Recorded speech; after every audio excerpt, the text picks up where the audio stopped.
आप सभी को प्रणाम। प्रस्तुत उद्बोधन पूज्य गुरुदेव द्वारा 1 जून 1980 को शांति कुंज में गायत्री विद्यापीठ गुरुकुल के शुभारंभ के अवसर पर दिया गया था। प्रस्तुत है उनके कुछ महत्वपूर्ण अंश। गायत्री मंत्र हमारे साथ साथ बोलिए। ओम भूर्भुवः स्वः तत्सवितुर्वरेण्यं भर्गो देवस्य धीमहि धियो यो नः प्रचोदयात्। देवियों, भाइयों, आज हम एक बहुत छोटी सी शुरुआत कर रहे हैं जो बाहर से देखने में कोई खास महत्व की मालूम नहीं होती। सरकारी स्कूल खुलते हैं, बहुत से कॉलेज खुलते रहते हैं और शिक्षा के लिए जगह जगह सरकारी और गैर सरकारी प्रयत्न चलते रहते हैं। ऐसी दशा में हम जिस कार्य का उद्घाटन कर रहे हैं उसका यूं प्रत्यक्ष कोई महत्व मालूम नहीं पड़ता। लगभग 35 से 40 बच्चों तथा 20 से 30 लड़कियों और महिलाओं की शिक्षा से हम एक छोटी सी शुरुआत कर रहे हैं। नन्हा सा आरंभ है, लेकिन आप सब जरा बारीकी से देखें तो यह मालूम पड़ेगा कि यह कोई बड़ा काम किया जा रहा है। बीज बोते समय आपने देखा होगा कि नन्हा सा बीज खेत में डाल देते हैं, जरा सी पौध लगा देते हैं तो प्रारंभ लगता तो छोटा सा है, किंतु जब हरी फसल खड़ी होती है तो ढेरों अनाज पैदा होते दिखाई देता है। आपने मक्के का, धान का, गन्ने का पौधा लगाते हुए देखा होगा। काम जरा सा होता है किंतु परिणति बड़ी होती है। बगीचा लगाते समय गुल्लियां बोई जाती हैं, लेकिन जब हरा भरा बगीचा उगकर सामने तैयार होकर आता है तो छोटा सा काम जो किसी दिन प्रारंभ में किया गया था बड़ा परिणाम लेकर सामने दिखाई देता है। हमने अपनी जिंदगी में हमेशा ऐसे ही काम किए हैं। ऊंचे लक्ष्यों के लिए, ऊंचे उद्देश्यों के लिए छोटी सी शुरुआत की है। वो परिणाम विराट परिणाम के रूप में सामने आया है। यहाँ जो शुभारंभ कर रहे हैं वह बाहर के स्कूलों की तुलना में कोई खास महत्व का नहीं लगता, किंतु वास्तव में महत्व रखता है। यह मैं आपको स्मरण दिलाना चाहता हूँ। स्वामी श्रद्धानंद के मन में एक बात आई कि छोटी उम्र के बच्चे ही वह आधार हैं जिन पर संस्कारों का आरोपण किया जा सकता है। कच्ची लकड़ी को मोड़ा जा सकता है, पक्की लकड़ी को मोड़ना मुश्किल है, तोड़ना आसान है। छोटी उम्र में यदि ध्यान दिया जाए तो बच्चों को महापुरुष बनाया जा सकता है। रामचंद्र जी और लक्ष्मण जी को विश्वामित्र जी छोटी उम्र में ले गए थे और उनको बला और अतिबला विद्या सिखाकर महामानव बना दिया था। ऋषि शांडिल्य के आश्रम में श्री कृष्ण भी छोटी उम्र में गए थे, वह महामानव बनकर लौटे थे। लव एवं कुश का शिक्षण वाल्मीकि के आश्रम में तब हुआ था जब वे बालक थे। छोटी उम्र का महत्व बहुत बड़ा है। बड़ी उम्र होने पर आते तो शायद इतना बड़ा परिणाम नहीं निकलता। जितना ज्यादा ऊंचे स्तर का शिक्षण छोटी उम्र में सिखाया जा सकता है, बड़े होने पर उतना संभव नहीं है। स्वामी श्रद्धानंद जी ने यही प्रयास किया था। एक छोटा सा स्वयं का मकान था, उसे उन्होंने बेच दिया था। मकान की कीमत मिली 5000 रुपए। आज से लगभग 80 वर्ष पुरानी बात मैं कह रहा हूँ। घर बेचने के बाद हरिद्वार में गंगा के पार कांगड़ी गांव में गुरुकुल के नाम पर छोटे छोटे झोपड़े बनाए और 10 विद्यार्थियों से अपनी संस्था की शुरुआत की। जिन्होंने भी देखा सबने माखौल उड़ाया। 10 बच्चों का भी कोई स्कूल होता है। स्कूलों की तो बड़ी शानदार इमारतें होती हैं। देहरादून, मसूरी में पब्लिक स्कूलों का ठाट बाट तो देखिए, उसके मुकाबले फूस की झोपड़ियों का भला क्या मूल्य। किंतु सिद्धांत के प्रति अडिग स्वामी श्रद्धानंद ऊंचे लक्ष्य को लेकर काम करते गए। गंगा में आई बाढ़ भी उनके उद्देश्य को डिगा नहीं सकी। एक शानदार संस्था के रूप में गुरुकुल कांगड़ी उभर कर सामने आई। उसमें से बड़े शानदार आदमी निकले।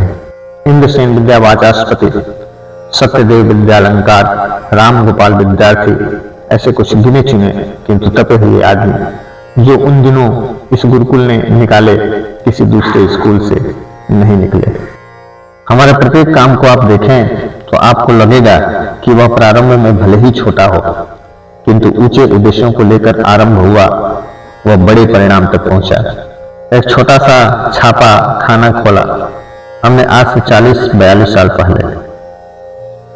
जिसने देखा हंसते हंसते लोटपोट हो गए। 350 रुपए की हाथ से चलने वाली मशीन से कोई जमाने को बदलने वाली पत्रिका भी छप सकती है क्या? सबने कहा क्यों पैसे नष्ट कर रहे हो? कुल 1000 का छापा खाना, काम करने वाले 3 आदमी, हाथ से बना कागज, दिखने में छोटा सा छापा खाना, पर हमारा मकसद बड़ा था, उद्देश्य बड़ा था, तो परिणाम जो निकल कर सामने आए ये कैसे शानदार थे। छोटी मशीन में दुनिया को हिला देने वाला, ऊंचे मकसद व उद्देश्यों वाला साहित्य छपता था, जबकि बड़ी बड़ी मशीनों में आपको क्या क्या बताएं, ऐसे गंदे उपन्यास व गंदी किताबें छपती हैं, किंतु हमारे छोटे से प्रेस ने दुनिया को झकझोर कर रख दिया। जिसके पीछे मकसद काम करते हैं, उद्देश्य काम करते हैं, तो क्रियाकलाप छोटे हों या बड़े, फलते व फूलते हैं। एक और उदाहरण आपको दूं। राजस्थान की बनस्थली नाम की एक जगह पर एक अध्यापक ने एक छोटा सा बालिका विद्यालय खोला। हीरालाल शास्त्री नाम के गांव के एक छोटे से अध्यापक ने अपना सब कुछ न्यौछावर कर दिया। तो वहां क्या है? करोड़ों रुपए की इमारतें बनी हैं, लड़कियां हवाई जहाज चलाना सीखती हैं, सही अर्थों में आत्मनिर्भर बन नारी को जगाने की विद्या में निष्णात होती हैं। न जाने क्या क्या वहां पढ़ती हैं। यह सब इसलिए हुआ, इस सब के पीछे ऊंचा उद्देश्य था। हमारा भी आज गुरुकुल आरंभ करने के पीछे ऐसा ही उद्देश्य है। जब हम साथ होते हैं तो जनता, इंसान व भगवान सब सहायता करने आ जाते हैं। और उदाहरण सुनेंगे आप। इटावा जिले का एक अंग्रेज इंस्पेक्टर, नाम था ह्यूम, उसने गांव गांव जाकर आदमी एकत्र किए। हिंदुस्तान में युवाओं की, जनता की एक समिति होनी चाहिए। उद्देश्य था पीछे तो 50-60 आदमी इकट्ठे हुए और कांग्रेस का जन्म हुआ। तिलक, नेहरू, शास्त्री, सुभाष चंद्र बोस सब उसी की देन है। छोटे संगठन के पीछे ऊंचे उद्देश्य हो, ऊंचा मकसद हो, तो वे दुनिया में सफल होते हैं। जिनके मकसद घटिया होते हैं वे बड़े काम करने वाले भी निंदा के पात्र बनते हैं, वह उन पर लानत बरसती है। हम एक छोटी सी पाठशाला शुरू करके एक शानदार शुरुआत करते हैं। आज की हम शिक्षा के साथ साथ संस्कृति विद्या भी पढ़ाना चाहते हैं।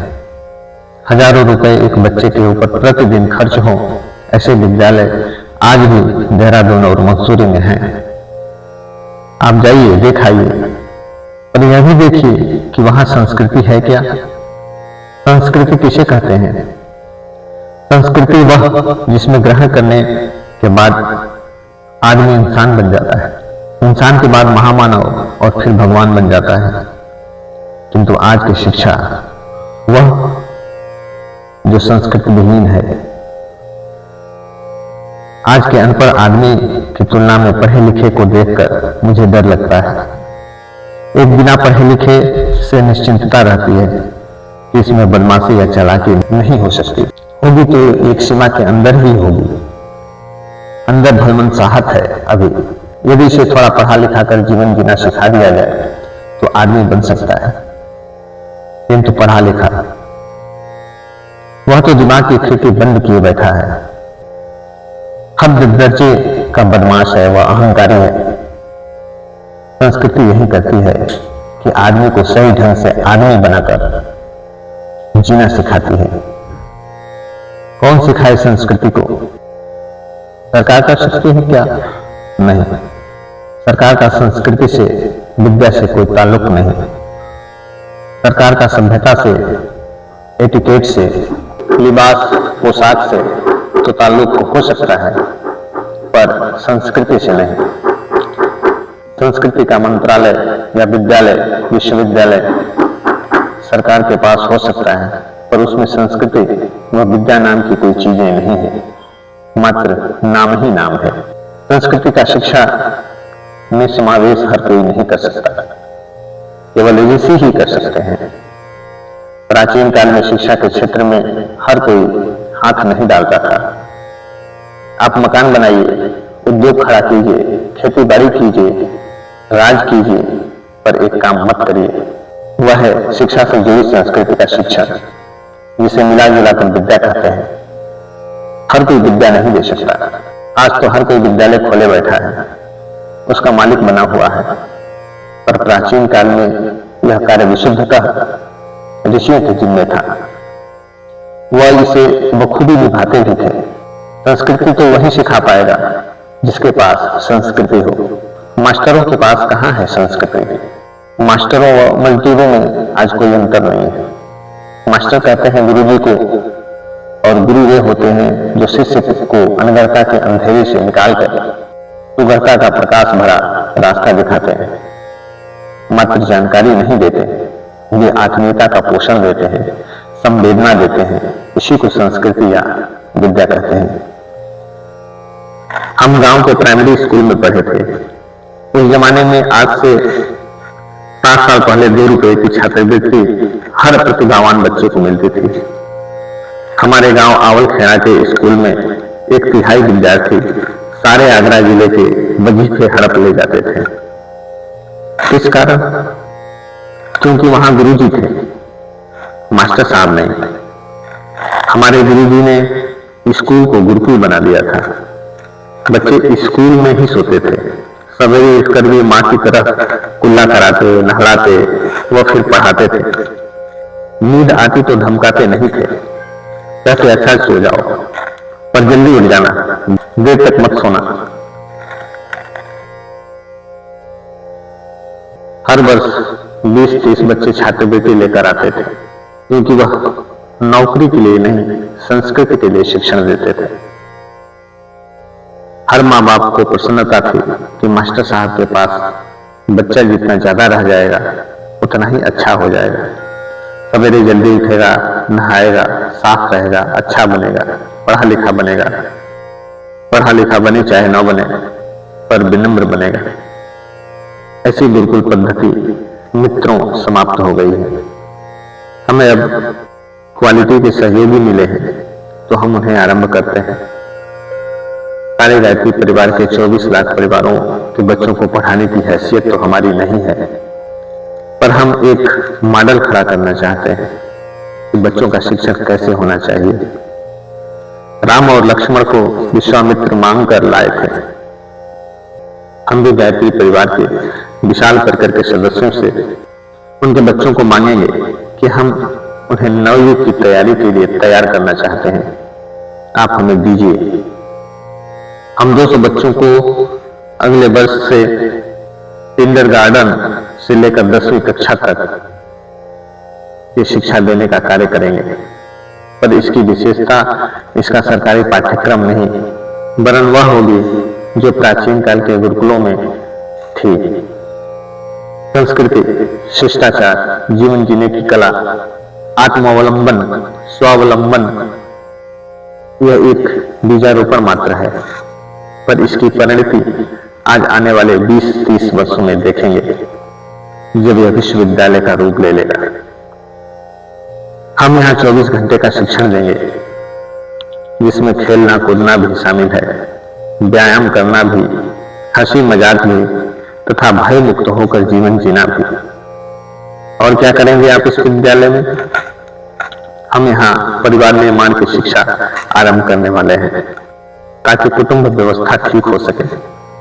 व्यक्ति को अच्छा बनाने के लिए कुटुंब को अच्छा बनना होगा। आज के परिवार यह काम नहीं कर सकते।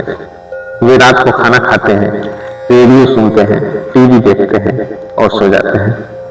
सुबह जब उठते हैं, जब बच्चे स्कूल चले जाते हैं, परिवारों को बनाने के लिए हमें नारियों को शिक्षण देना होगा। यही बच्चों में संस्कारों का आरोपण कर पाएंगे। नारियों के शिक्षण के बिना गुरुकुल में बच्चों का शिक्षण अधूरा है। मात्र बच्चों का गुरुकुल एक भवन तक सीमित नहीं है, यह समग्र परिवार शिक्षण का आरण्यक गायत्री तीर्थ के रूप में हमने इसीलिए बनाया है।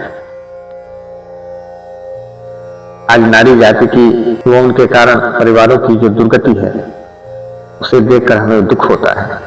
बच्चियां पढ़ती हैं, बीए करती हैं, एमए करती हैं, यह पढ़ाई किस काम की है? नौकरियां कहाँ रखी हैं?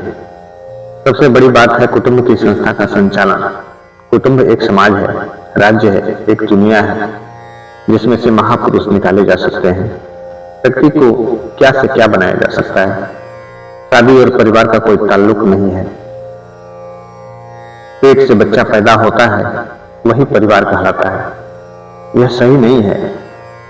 शादी करने से ही परिवार बनता है यह जरूरी नहीं है। परिवार है सहयोग सहकार का नाम, हिल मिलकर रहने की भावना का नाम है गायत्री परिवार, युग निर्माण परिवार। परिवार की भावना यदि बन सके तो समाज बन सकता है। समाज की ढलाई का कारखाना है परिवार। इसमें ढलना है सुसंस्कारित व्यक्ति जो उसकी इकाई है। सुख और शांति की दृष्टि से परिवार की महत्ता है जिसके संचालन के लिए महिलाओं की जरूरत है। महिलाओं का नारी जाति का शिक्षण आवश्यक है। परिवार निर्माण के लिए ऐसा कहीं कोई स्कूल नहीं है। यह हमने यहाँ गुरुकुल के रूप में बनाया है। बच्चों की समस्याएं समझकर उनका समाधान करने की, उन्हें ही नहीं परिवार के हर सदस्य को ढाल देने की कला भगवान ने जितनी नारी को दी है उतनी और किसी को नहीं। पुरुषों के हाथों में धमकाने की कला है, वह नारी को जो कला दी है उसे मोहब्बत कहते हैं, संवेदना कहते हैं, करुणा कहते हैं। मर्दों के पास ताकत तो है, समर्थता तो है, पर मोहब्बत नहीं है। उन्हें बनाने बढ़ाने के लिए, ढालने के लिए नारी को ही आगे बढ़ना होगा। हम आपसे, कार्यकर्ताओं की बेटियों से, धर्म पत्नियों से, देव कन्याओं से, जो यहाँ माता जी की गोदी में रहकर पली, उन सब से इस स्कूल की परिवार निर्माण की प्रयोगशाला की शुरुआत करते हैं। ऐसे परिवार के लोगों से कहते हैं कि अपनी बेटियां हमें सौंपिए, हम उन्हें संस्कारवान बनाएंगे। संस्कार किसी के पास नहीं है। सास के पास है क्या? सास तो उससे भी ज्यादा फुहर है। अपनी बेटी बहू को कहां से देगी वह संस्कार? इसीलिए समय की आवश्यकता को देखते हुए हम संस्कारों के शिक्षण के द्वारा एक गुरुकुल आरंभ करते हैं। विद्या, संस्कृति व ज्ञान द्वारा नई पीढ़ी को बनाने के लिए।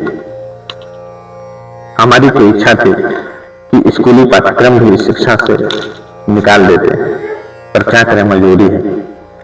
बच्चे, उनके अभिभावक कहेंगे कि हमें नौकरी के लायक भी नहीं बनने दिया। हम तो उन्हें जीवन जीने की कला, बड़ा आदमी, महामानव बनाने की विद्या सिखाना चाहते हैं। पर समय को देखते हुए विद्यालयीय सरकारी पाठ्यक्रम भी साथ जोड़ दिया है। मैट्रिक तक तो सरकारी शिक्षण पद्धति से पढ़ाएंगे, पर साथ में जीवन की दिशा का निर्धारण करना, अपना भविष्य स्वयं कैसे बनाया जाए, इस विधा का शिक्षण करेंगे। संस्कारवान बनाएंगे। सामान्य जानकारी मिले वहां तक तो हम बर्दाश्त करते हैं, पर कॉलेजों की पढ़ाई का जब प्रश्न आएगा तब हम अपना बनाएंगे। भारतीय संस्कृति का शिक्षण करने वाला एक विश्वविद्यालय स्तर का तंत्र हम खड़ा करेंगे। कब करेंगे आप देखिएगा। हम हो न हो पर बीज बो रहे हैं। हमारे उत्तराधिकारी आने वाले 10-15 वर्षों में यह समग्र तंत्र तैयार कर देंगे। आपको इस संबंध में आशावादी होना चाहिए। आज हमें IAS की नहीं, समाज को सुधारने वाले लोक सेवियों की जरूरत है। समाज को शानदार मनुष्यों की जरूरत है। स्वस्थ चिंतन करने वाले युवा रक्त की जरूरत है। इसीलिए स्कूलों की, कॉलेजों की शिक्षण पद्धति में व्यापक क्रांति पैदा करने के लिए यही से वातावरण बनाते हैं। न जाने इसमें से कौन गांधी हैं, नेहरू हैं, सुभाष बोस हैं, खुद ही राम है। प्रत्येक के अंदर की मौलिक क्षमता को निखारने का प्रयास करेंगे। 4 घंटों की सरकारी पढ़ाई व 20 घंटों की हमारी संस्कारों वाली पढ़ाई बराबर है। उज्जवल भविष्य के लिए जरूरी है संस्कारवान बच्चे और सुसंस्कारी, संवेदनशील, स्वावलंबी, शिक्षित नारी शक्ति। इन्हीं दो को बढ़ाएंगे हम। इस दिशा में हमारे कदम छोटे भले ही हों, लेकिन परिणाम शानदार होंगे।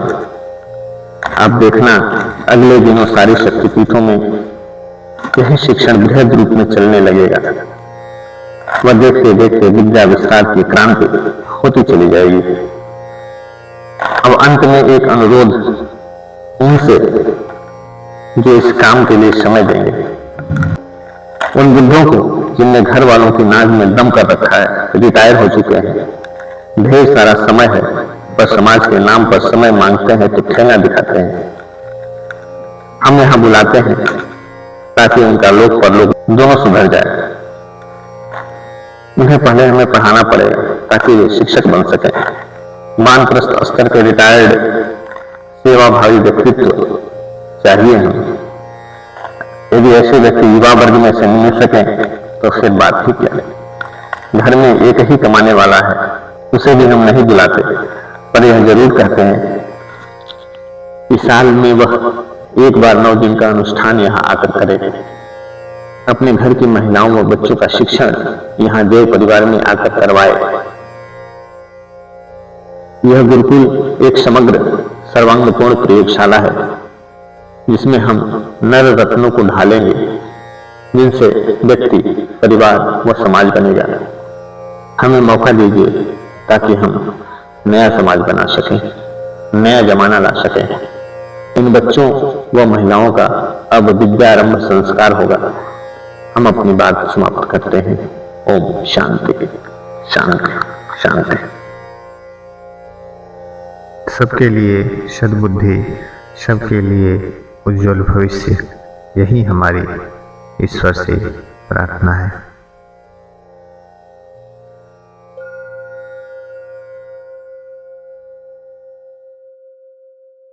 हमारे YouTube चैनल अध्यात्म को सब्सक्राइब करें और वीडियो पसंद आए तो लाइक करें। वीडियो को आप अपने दोस्तों व मित्रों के साथ शेयर करें और बेल आइकन दबाना ना भूलें, जिससे आगे की गतिविधियां प्राप्त हो सके। धन्यवाद।